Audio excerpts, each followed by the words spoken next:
Bhaktivedanta Swami arrived in America during a decade of discontent. There's widespread dissatisfaction with America's war in Vietnam and with what some consider her racist, exploitative dealings at home and abroad. Disillusioned by the establishment, the youth create a counterculture of their own. Around the time Bhaktivedanta Swami came, waves of Americans are breaking away from the status quo, searching for an alternative.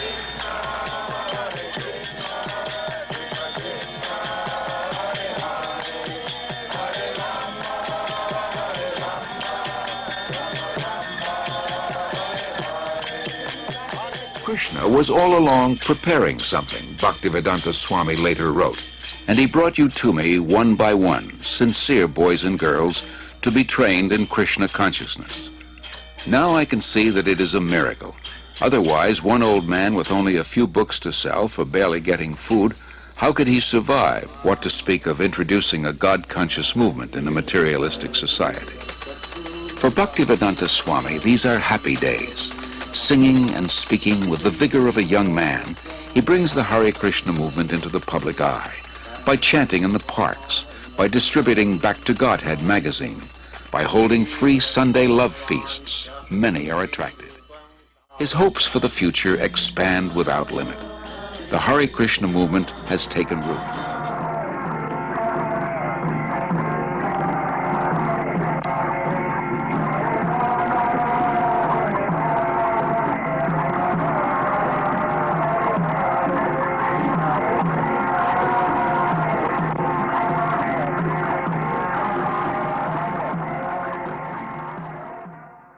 As people come to him, convinced of the Krishna conscious philosophy, Srila Prabhupada accepts them for initiation, not on the basis of birth, as in the rigid Hindu caste system, but on the basis of qualification and sincerity. In the whole history of Indian spiritual life, no one has ever attempted something as bold and seemingly impossible, to transform Westerners into full-fledged devotees of Lord Krishna.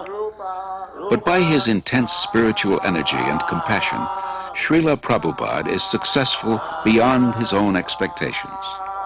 In Srila Prabhupada's eyes, Krishna consciousness is not an armchair philosophy or a part-time religion.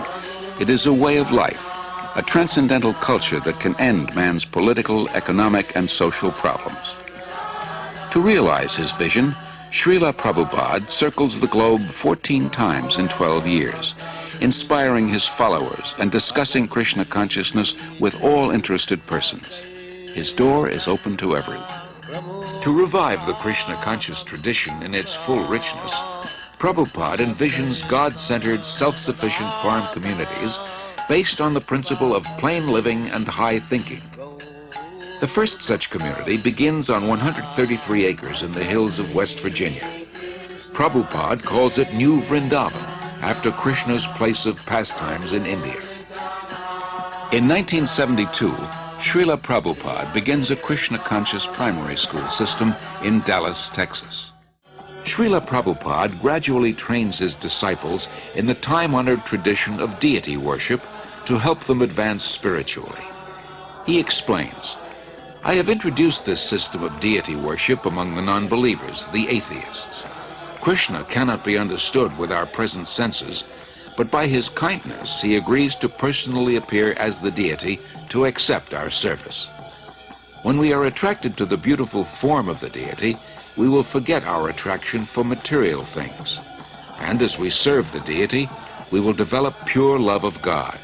Then our lives will be successful."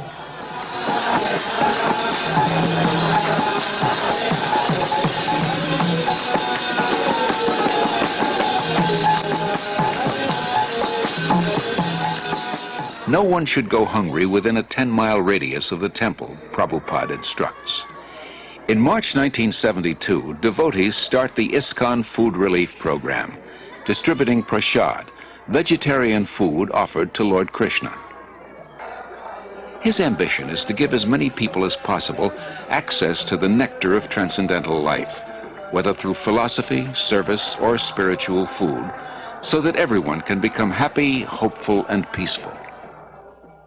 His most significant contribution is his books.